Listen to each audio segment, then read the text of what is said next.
I do have a bit.ly, a URL located on my screen. It's going to repeat itself throughout the presentation.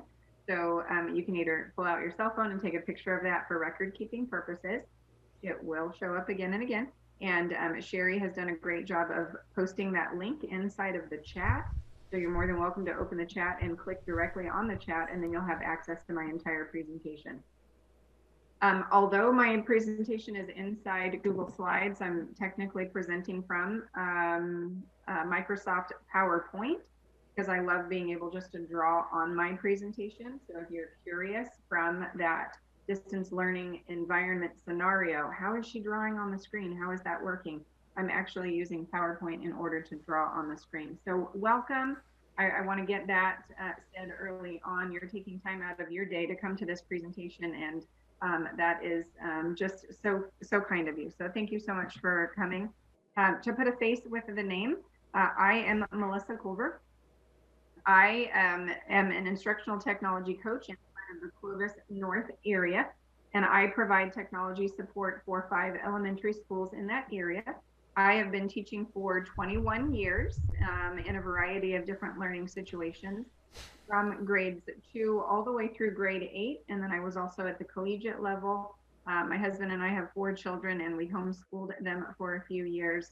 So I have a lot of education behind me. But the purpose of today's lesson is Flipgrid. I'm going to give you some foundational understanding on how that works. I will also give you resources to some additional opportunities with inside Flipgrid, but I'll store that until the very end. My main focus is going to be how do you get started, how do you get in, and how does it work?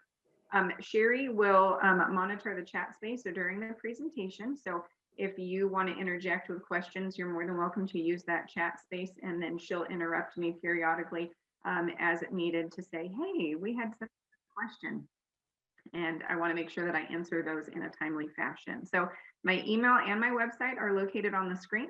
I am on Twitter, so my Twitter handle is located down there as well. On my website, I have all of those listed very easily in order to locate those. So you can find my YouTube channel, my blog, or a link to my Twitter page if you would like to connect with me on any of those as well. And we did have someone ask earlier today before the session started if this was going to be recorded. And yes, it is being recorded. And my thought process is give Sherry a couple weeks, let her enjoy Thanksgiving vacation. And then in the early portion of December, you should find that on the Curriculum Instruction and Accountability website. The URL is usually sent out on Fridays. Debbie Parra does a great job of sending that out. But if you ever need that specific link, it is case sensitive. So anything that is in uppercase must be in uppercase when you type that in order to make it to the website. You'll use the drop-down menu from the technology area in order to find this session in that area. So it will be available, but give Sherry some time in order to post that on the website there. So I'm going to jump straight in. I'm going to begin explaining the process. I'll start with creating an account. We'll move into a topic. We'll move into what it looks like to provide scaffolding in that educational environment to teach your students how to use this. And then the moderation process of making that content live. And then I'm also going to explain a variety of different scenarios that you can use this in the context of your learning environment. If you've never been to Flipgrid, you simply just go to flipgrid.com, and then up in the right-hand corner, it will give you the option of signing up as an educator. If you, whenever you use resources, my suggestion is to authenticate with Google. The beauty of that is that you don't have to go through the process of memorizing a username or password, and then you don't have to store it or save it somewhere. Then you are just clicking the login with Google button, and then it's fairly easy. And later on in the presentation, I'll talk about how the students get in, and the students are going to use that login with Google option as well. So pretty easy to get in. And then once you have had an opportunity to officially sign up and get in, then you're going to make a group. And when we use the word group, it's basically what you're doing to name a class. You might have a class, a club, or an organization, and your purpose behind creating this group is to serve that group of individuals. So it can be used as an administrator within the context of that school site to promote a sense of community, of organization. You can share thoughts. Or if someone is going through a hard time and they need encouragement, if they are have encountered maybe a health issue of some kind, or they're celebrating the birth of a new baby, and a link is shared within that staff, then you can have staff that are providing videos inside of that Flipgrid environment as well. I teach GATE at one of my 5 campuses. And so in that environment, I have a group that's specific to my GATE students. So as a teacher, you might use Flipgrid for more than one reason. If you are the student council coordinator for your specific school site, you might use that for student council speeches, or you might use it for student council in general. Band is another option. Theater is another option. There are limitless possibilities to use Flipgrid as a video sharing resource. So if you're coming into this training and you have no idea what Flipgrid is, it's an opportunity for a community of people to share videos. And then the person organizing this space would determine the topics that are being shared in that environment. So when you create a group, you're the one who determines with whom you are going to share that group. Most of mine are shared with specific teachers. I will co-teach with one of my teachers so that I can explain to them how that resource works. So on the Bud Rank campus, I'll have one for a specific teacher. And then on Copper Hills, I'll have one for another specific teacher. And then, like I mentioned earlier, I'm facilitating GATE. So my students will only have access to the videos that have been provided by their classmates in that specific environment. So once you have created a group, then there are a few key details that you need to organize in order for that group to function successfully. And I have numbered each of these so it's easy for you to track where I'm going. Item number 1, you want to make sure that that space is private, that it's not available to the public, and that only a small group of individuals have access to this space. Item number 2 identifies that you're going to name that group. So if it's math, period 1, or if it's PE or art or foreign language, Spanish, period 3, for example, you're the one who determines the name, identifying that group of people or that class. Item number 3 identifies the very end of what we would call the URL, or the website address. So I typically use my name, and then I just throw in a couple extra numbers in there to offset any other Culver across the world who would also have a Flipgrid space. So it's not overly, you don't have to be overly persnickety or particular about that. If you want it to be Spanish 03 for Spanish 3rd period, then you can, but just find something that works. And then item number 4, you're going to tuck the student emails in there. And I believe my next slide provides clarifying information on that one. And then after item number 4 has been filled in, then you choose item number 5, which is the next button. So in order for anyone inside Clovis Unified to access this space inside the email area, I always put 2 domains in there, because the teachers have one domain in Google, and then the students have a different domain for their accounts. So basically it's the stuff that comes after the @ symbol for our email addresses. And I've identified both of those in this area. So when you're setting it up, you're specifically going to type this information in carefully. The @ symbol followed by clovisusd.k12.ca.us, and then I hit the space bar. it identifies it as blue. And then I do the same one, but for students so that they can get in. Because when they click that authenticate with Google or log in with Google button, it will deny them access unless this information has been typed into that space. So the @ symbol followed by cusdstudent.com. If you have any errors, if teachers ever email me, they're like, my students can't get in. I usually have to direct them back to this step right here to make sure that this step has been followed correctly. If you have a typo in that space, then the students aren't going to get in. So just head back in there if you made a typo and then fix that. And then you'll click on the next button. And then that's what you'll need to do in order to set up your group. You also have the ability to add co-pilots. If you have a student teacher that you're working with that also has access to a Clovis Unified email, then they would have access to that space as a co-pilot. Or if you're co-teaching with someone or co-coaching with someone or using that space for some reason, maybe more than one administrator would want to use that space for some reason, then you can add a co-pilot into that space. And both individuals would have the authority to make decisions for that group. Also, you have the ability to choose what image shows up in the banner area. And you can either upload one or use one of the multiple artistic backgrounds.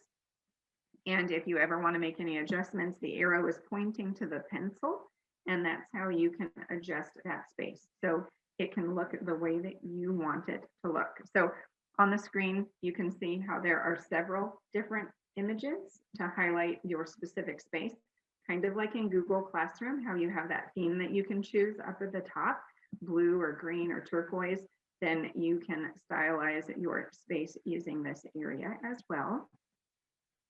Now that we're done designing the groups, I'm going to move on to the topic.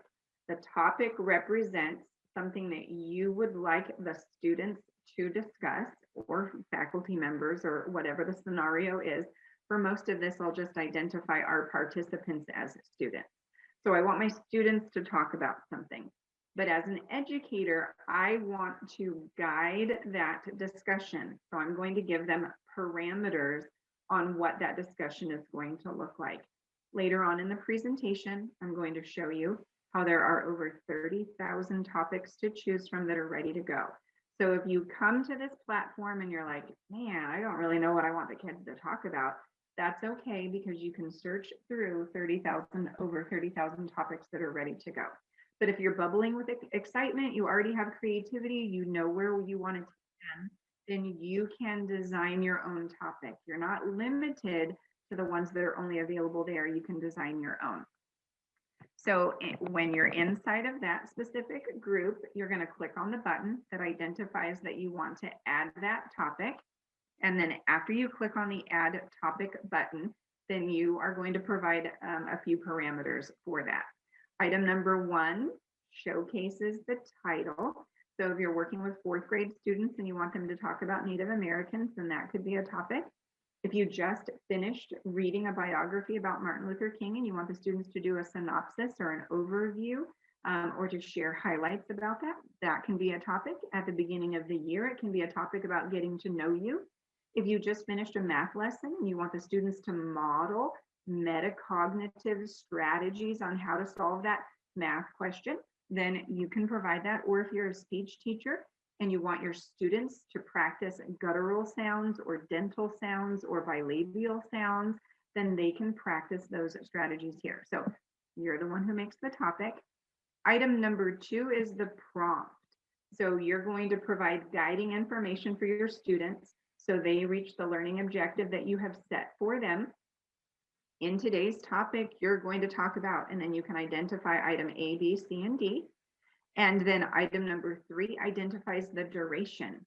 If you don't want to watch videos that are 15 minutes long, you can identify that the children are maxed out at 2 minutes or 30 seconds or 1 minute and 30 seconds. There are several different time slot options so that you can choose the maximum amount of time available to the students to record in that space. In addition to that, there are a host of other accessories and resources that you can provide in here. Prior to talking about the accessories, I do want to identify item number 1 up here in the corner. In my opinion, I would not use this resource without moderating the topic. And you're probably curious, what do you mean by that? Moderating the topic means that all videos that come in are sort of frozen. They live in Middle Earth and they're not accessible to any of the students until you, the teacher, have clicked a certain button that unfreezes or makes that video available. It goes from being hidden to being available to the other students in the class.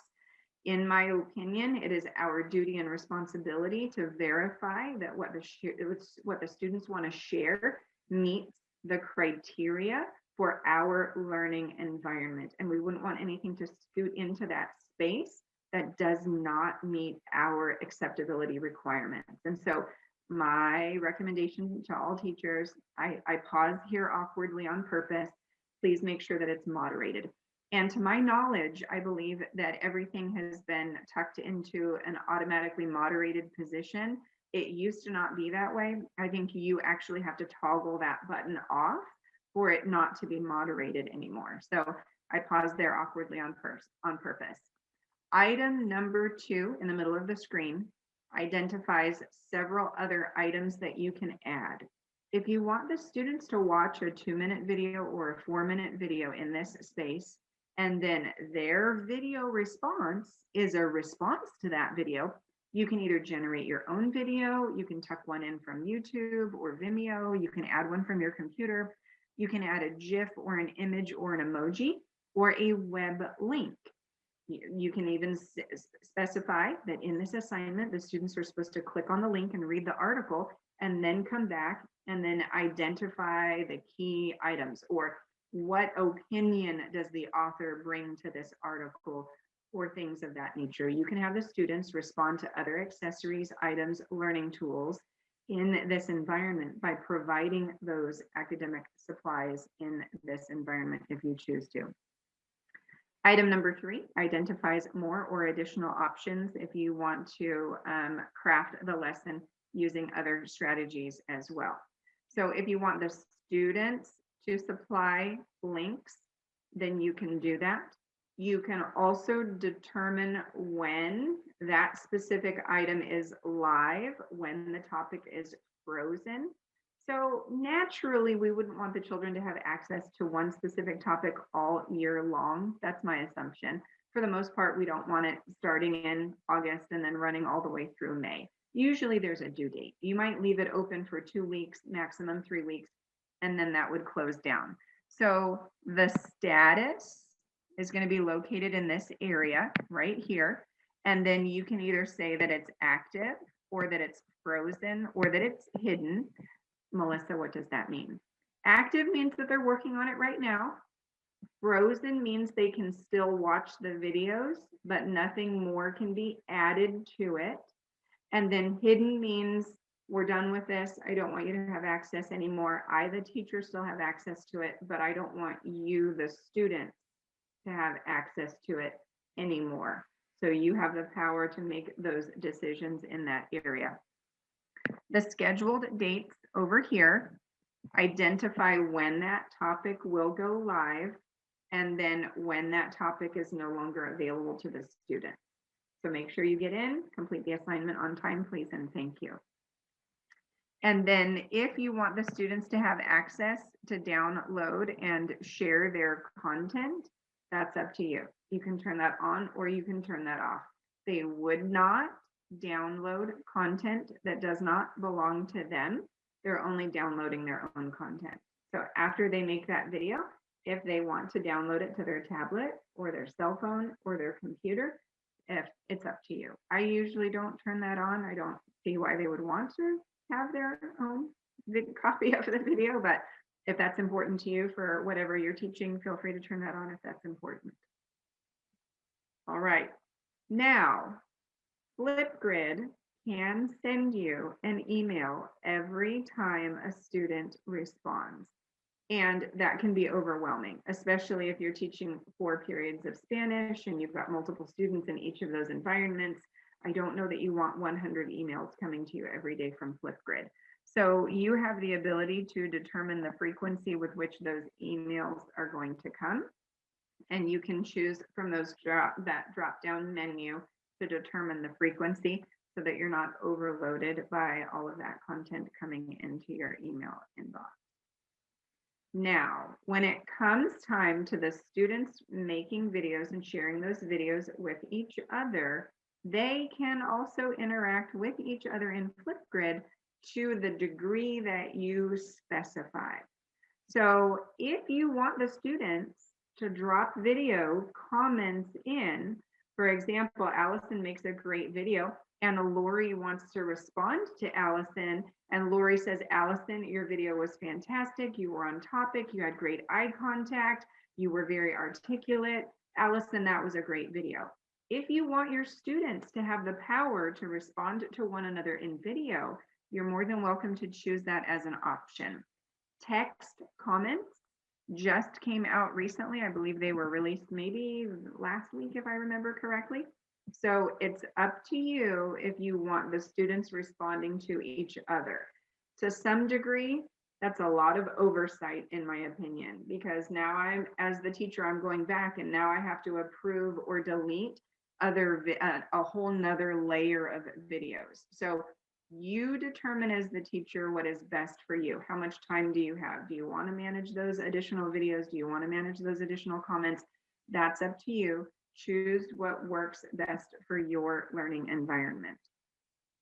Item number 3, I typically turn the view count off. I don't want it to be a popularity contest. Tabitha got 400 views and this other person only got 6. And now there's this sense of sorrow in the classroom because I'm not as popular as this other person. So I remove that. I teach elementary school. I remove that. I don't want the children to know how many people came and watched their video or not. I turn that off. It's up to you. In my opinion, item number 4 is a helpful resource. I'm going to go into detail later in my presentation about what the sticky notes are. Item number 5, 6, and 7 over on the right-hand side. I leave item 5 in the on position. I give the students permission to delete small sections of the video if they choose to. Whenever I record video, I make mistakes sometimes at the beginning or the end. I might clear my throat or catch my thoughts. And then to trim off 15 seconds at the beginning and 10 seconds at the end, in my opinion, is helpful. The child might feel more confident about sharing a video that has fewer mistakes in it. At this time, I don't have my students share links. For item number 6, I turn that off. But for other learning environments, that might be an essential tool that you want the students to do. So if you want the students to share links, you would turn item number 6 on. In my opinion, item number 7, I leave that off. Again, I don't want it to be a popularity contest. One person got too many likes, the other person didn't. If you need the students to vote for some reason, and you feel like temporarily for this one topic, I want to turn it on, it's up to you. You're the person who chooses what's best for your learning environment. You know your learning objectives, your learning outcomes, and you know your students better than I do. For feedback purposes, as the teacher, you have a few options that are available to you. You either have basic feedback or custom feedback. And if you don't want to provide any feedback at all, that's completely up to you. If you want to provide students a grade for the assignment inside Google Classroom or inside Student Connect, and this is one additional layer that's unnecessary, it's completely up to you. I don't usually leave feedback in this space, but my learning objectives could be completely different from your learning objectives. So set up your rubric in a way that works for you. Click the buttons that are perfect for you, and then go ahead. And then once you're finished and you're ready to go, then you would click where it says create topic. And then from there, you're ready to go. So let's pretend that I created a topic. Let's pretend that I created a group. Let's pretend that I'm ready to assign that and then view it. So I've clicked all the buttons, my assignment's ready to go. Now, how do the students get access to this?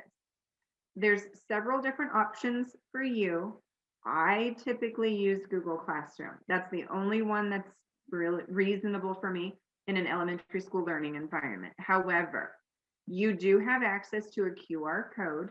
If you want to print out a QR code and make it available, maybe you wanted parents to provide video at an open house situation. So you'd have completely different parameters. Parents can leave videos if you want it to be a graduation situation of some kind, if you want grandparents to come on, if it's grandparents day, and you think that they could navigate this resource, you can expand it, okay? But for what I typically do, all I do is Google Classroom. You can embed it located here. You have the link located if you want to copy it right here. If you use Google Teams, then you've got Teams as an option. Google Classroom, it would open up a new window. You could go straight to Google Classroom in that location. If you want to share directly to Remind, you can share that link inside of Remind. It would probably go mostly to parents depending on your learning environment, but you do have several share options that are available to you. And the arrow began over here. So the blue button for share is located here. So it's going to pop up inside of that group. You're going to click the share button. From the share button, you're going to choose your destination, and then you will share appropriately from there. I don't see any comments coming into the chat space, so I'm going to assume that my pacing is fine, and then I'm going to keep talking at the rate that I'm going. Now, as an educator, there are times where I want to click a button to see exactly what it looks like from the student perspective. And in order to do that, I usually open the topic and then I click on the join code right here, and then it takes me into the interface so that it looks like a student. Because if I'm telling students to do something, I'm more effective as an educator when I know what it looks like for them. So if you ever need to go in and see exactly what it looks like from the student perspective, then you can click on that join code and it would take you into what the student view is. So another natural question is, how do I tell the students to get in? How do I tell them or teach them how to perform this task? My slides are available to you. Just as a reminder, Sherry provided that in the chat space, and the tiny URL or the bit.ly has shown up multiple times. So the next slides that I'm talking about, you can use these in your teaching environment to teach your students if you want to. These next few slides, it might be 16 slides or so, are the ones that I use in the environment to actually teach students how to use it. So I say, all right, team, welcome. We're going to learn about Flipgrid today. It's a great learning environment. Mrs. Culver is going to walk you through and teach you how to do this. And then I notify them that the assignment is already waiting inside Google Classroom for them. And then I say, team, you're going to head over to that link inside Google Classroom. You're going to open up that assignment. And then I say, team, when you open that assignment, our special link is waiting for you inside of that assignment. Make sure you click right there on the link in order to get redirected to Flipgrid. So again, several slides ago, I was showing you that special URL, the link that you would need to direct the students to your specific topic.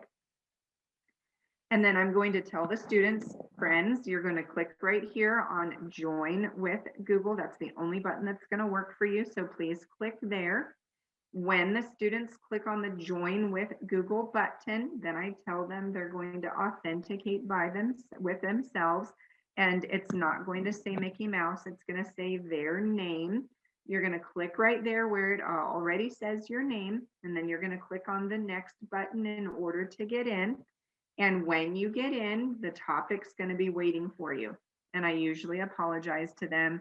I say, you know what, friends, I'm so sorry. There's 4 pictures of Mrs. Culver right here. I asked my children, I said I'd even pay them with pizza. No, Mom, we've got too much homework. So you have 4 pictures of Mrs. Culver right there. But in essence, this is what it's going to look like when the students get in. So the topic that you formed or the one that you found And I'm going to show you in just a little while what it looks like to find a topic that's ready to go. We've got over 30,000 to choose from. We're going to talk about that a little bit further into the presentation. So then I counsel the students. The topic that I've given you is located right here.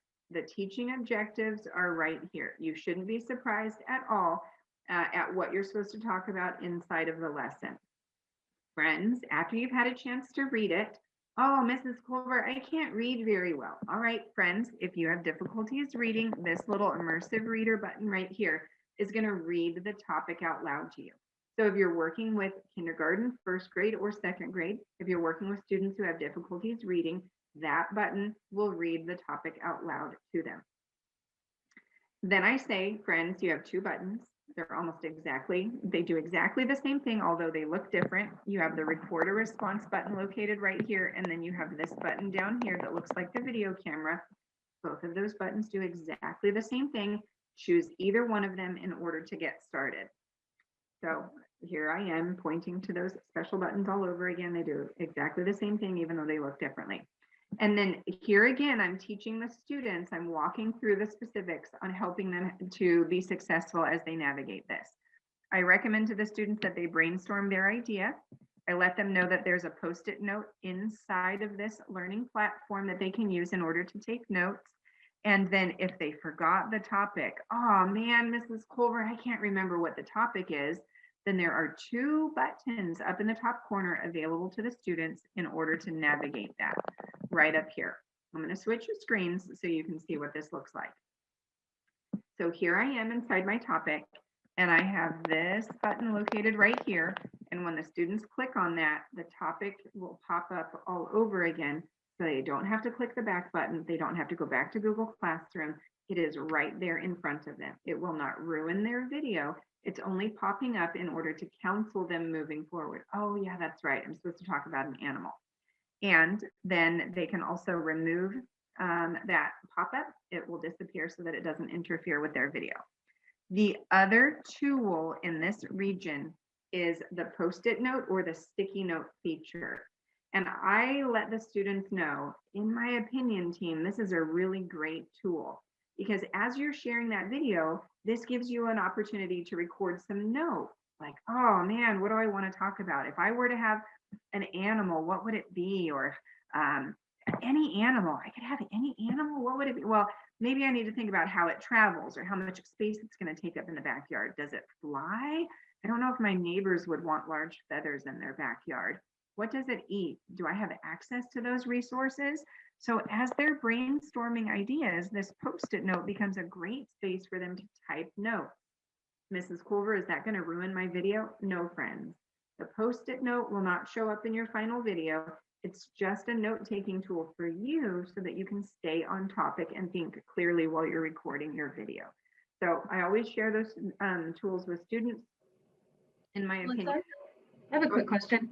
How much space do they get on the Post-it note? Does it just keep extending, or is it limited by like certain number of characters? Good question. I have not maxed out on more than 2 paragraphs, but usually I would say I would counsel the students away from reading it verbatim, word for word, but it will extend. Yes, you're not limited to just 4 lines of text. It will continue to grow. So in this same area, so the students are now in a process of recording a video. I've already talked about the buttons up here. It lets them know their maximum recording time located up here. I'm now going to talk about the features that are located at the bottom. What I'm talking about right now are located in the effects area. In the effects area, the students can change the background to multiple background options.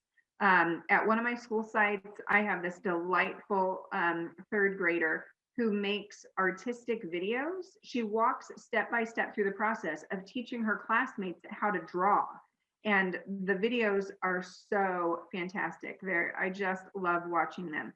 So she'll either create a white background or a gray background, and then her colorful pen travels all over the screen, and she's teaching students how to draw. So that's one reason why you might change the background.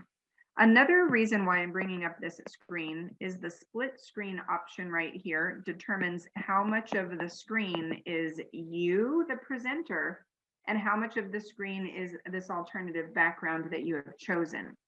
If you slide the slider over to the left, you can completely take yourself out of the video if you want to.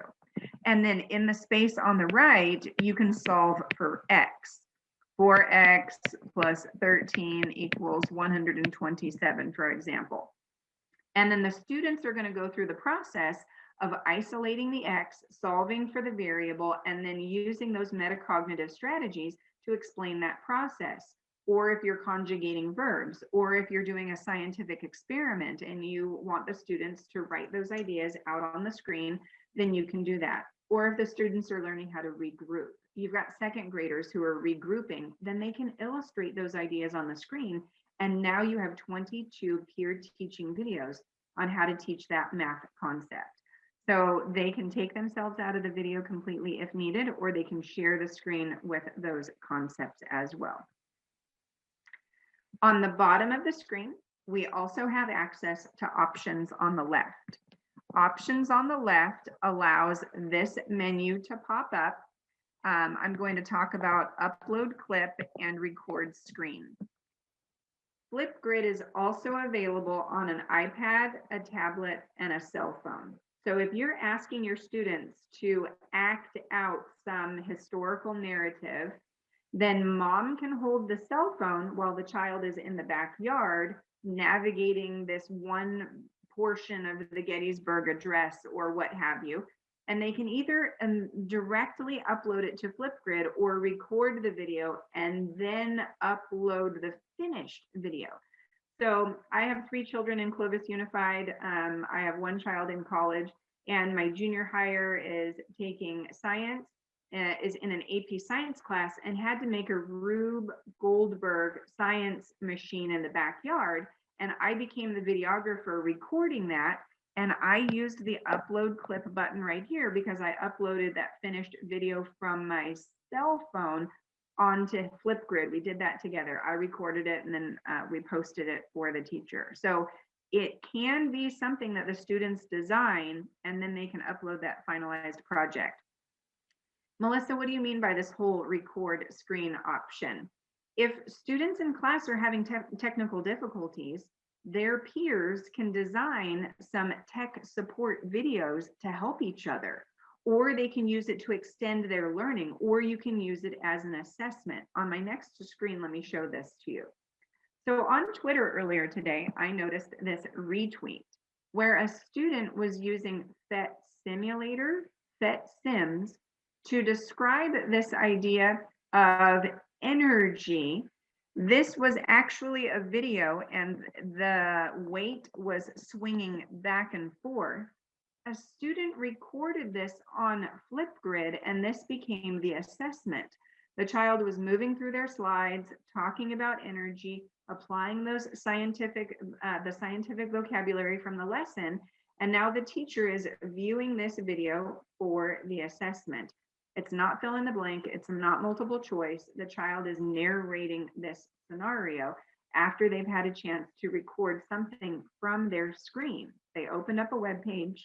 They constructed the model. Now they're analyzing the science behind this model. So by using that record screen option, students now have the ability to record their screen and share it with you and share it with peers as well, if you choose to make those available to the students in the class. All right, so what does it look like after my video is finished? After your video is finished, now it's your job to go in as the student and to watch what the other students have posted. What were their thoughts? What were their fears? What were their concerns? What's their narrative going to be like? What are their research strategies? What opinions do they have about this narrative? So they get to go in and learn from each other. When the students click on any one of those videos, they have the ability to, if you let them, they would then have the ability to go in and respond to one another in video form or word form. It just depends on whether or not you allow that in that space. So the children, the students, the participants would click where it says record a response, and then they can respond to one another if you have selected that in that area. At this point in the lesson, because I'm, again, scaffolding for the students who are going in for the very first time, typically in this space, depending on the age of your learners, you may not need to bring clarifying information, but I'll go through and then I will scaffold. You're going to do this, friends, make sure that you pay attention to this, etc., and so on. And then after I've had a chance to scaffold that very first lesson, then I give them an opportunity to go in. I also remind them of 2 additional things. I let them know that the video is not available until I have made it available. So I'll let them know, friends, after you record your video, don't panic. You're not going to see your video. You need to wait for the teacher in order to open up that video, because it's going to be frozen. It's going to be hidden until I approve it. So make sure that you are patient, please, and thank you. And then I also tell them not to go off the rails. All right, friends, just like a locomotive, it needs to stay on the tracks. I need to make sure that you don't go off the tracks as well, friends. Make sure that you stay on topic, please, and thank you. If you have a crying brother or sister in the adjacent room, try to stay away from loud noises. If you're close to a window with a lot of light, then I won't be able to see you. So please make sure that you are in a space that's not too light, not too dark, not too loud. And then make sure that you have good eye contact, that your chin is up, that you're growing that discussion, etc. This might be a better graphic instead of my other one. If you want to use this one instead, we call it netiquette, the Flipgrid netiquette. Before you post a video, make sure that you're paying attention to these things. I'll pause for 30 seconds. I won't read that out loud to you. I'll let you read it, and then I'll start talking again in 30 seconds.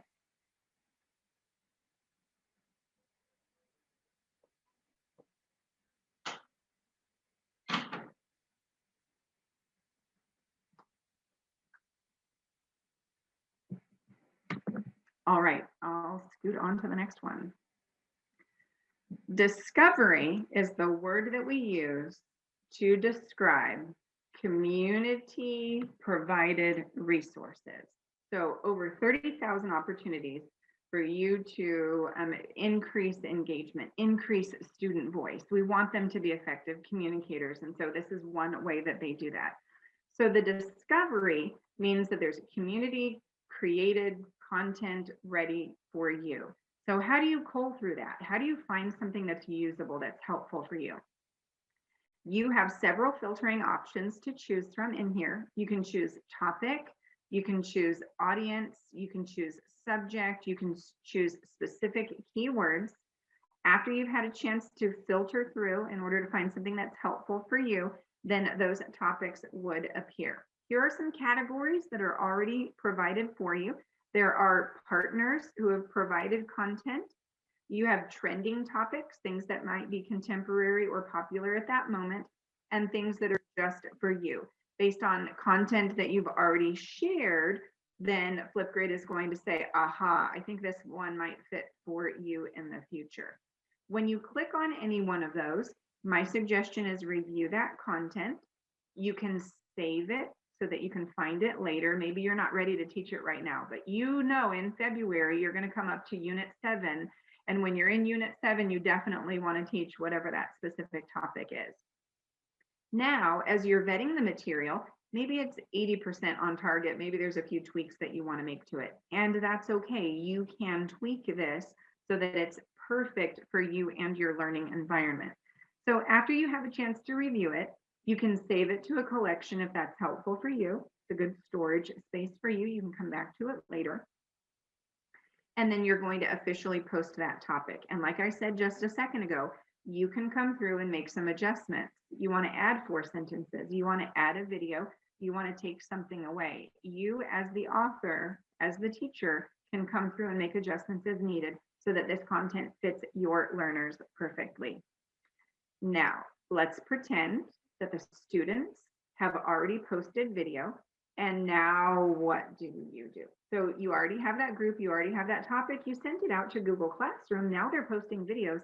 What do I do next? In this area, I'm showing you some options that are available to you.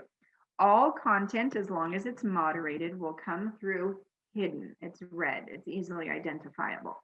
When you click on Sally's video, and you've already watched Sally's video and you know it's fantastic, it's on topic, there's nothing in there that's questionable, you're going to move Sally's video from hidden to active. So from red to green.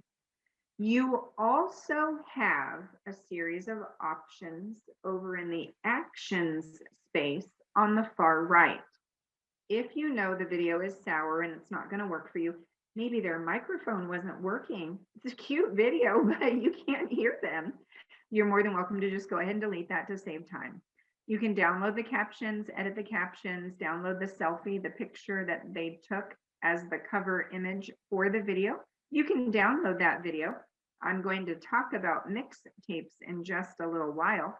You can activate a response or you can edit a response. So those are the actions that are available to you for every single video. And then here are the mixtapes. I'm going to go through and explain what this means. I grew up in the 80s, so I was born in the 70s. And so I remember as a kid having a cassette tape and running over to the radio when I heard my favorite song on. And then I would frantically click the record button, and then I would have an accumulation of several different songs that were my favorites. And this was my mixtape.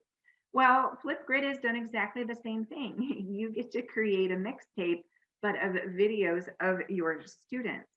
For example, if you have 5 or 6 really great peer teaching strategies and you want to share those out to Google Classroom, then you have this great link that's available with just your favorites. Band, choir, historical reenactments, essay starters, student council speeches. Here in our distance learning environment, how are students able to vote for one another? Well, you can easily pick those favorite videos, stick them into a mixtape, and then share that URL or that link out with grades 4, 5, and 6 so that they can vote for the right individuals for those spots. Do you want to extend the digital citizenship conversation? Well, find the favorites across the whole school. Have students share those videos out across the school. I won't read all of those out loud to you, but as you accumulate videos that are your favorites, that you want to hold on to, that you want to share in a unique way, then the overall presentation looks a little bit different. All of those videos will kind of cluster together in rectangles like this, and then students can go in and click on those to see those hand-selected videos that you have curated to that specific space. Wow, how do I make a mixtape? In the mixtape area, so we've already talked about the discussion where the topics and the groups go. We talked about discovery, where you can find content that's ready to go. Activity is the area where all of your activity posts as new videos are highlighted. They will just come in there for your review. Mixtapes along the teacher dashboard is the space where you could create a mixtape. So repeated addition, drawing strategies, substitute teaching plans. If you want to share information with your substitute about how you do small groups, about how this works and that works. Some teachers will use Flipgrid as their substitute teaching folder. This is how my classroom functions. Here's the next video, etc. Then you can share that content out from this location. So I'll back up a couple spaces. Oh, it's too far back. I was just going to show you in the area where the actions was. In Sally's video, you would add Sally's video to the mixtape. So that's how you add student content to a specific mixtape. And this, in essence, would be mixtape number 1, mixtape number 2, and mixtape number 3. And then you can share those out as you see fit. Maybe you want to share content out with your principal. You know, you want to highlight a couple students who are doing exemplary work and etc. You kind of want to showcase that. And instead of going back, I should have just gone forward. So this is where it is. The mixtapes is located right here, and then you would find that in the actions area. So as you find those favorites, just kind of pop those into the mixtape. Additional resources followed by any Q&A at the very end of our session. So I also have a video. It's slightly, I don't want to call it outdated, but everything changes over time. This is a Flipgrid video that I designed a couple years ago that walks the students through the process of how do you create a video. So you can share this video in Google Classroom if you want to, and then tell the students, hey, if you forgot how to do it, just watch this video. It's going to explain to you how to get in. So this is a student video on how Flipgrid works. It's available to you in my presentation. We shared that link with you already. And then I also have a teacher video. So even though this entire recording will be available to you, I also have some supplemental resources inside of this teacher video. So you can come back to the teacher video and watch that if needed. We also have these 3 individuals who put together a massive document that explains what they call the Educator's Guide to Flipgrid. So if you want to revolutionize and go beyond everything that I've talked about, they have some absolutely mind-blowing strategies that are in there, and you can explore that and look at it if you want to. The link is available right there, and then you can see ways that they are using it in a learning environment. They do some pretty fantastic things in there. So I want to thank you again for taking time out of your day to come to this presentation. Just very thankful. Thank you so much for coming. Thank you so much for being a part of the presentation. Thank you for taking time out of your day. My email is available here. My website is melissaculver.com if you wanted to head over there for additional resources. You also have technology coaches in your area. You can reach out and directly talk to them if you have questions. Please let me know if you have any questions. I'll stay here for the next 10 or 15 minutes as needed to make sure that I respond to those questions for you.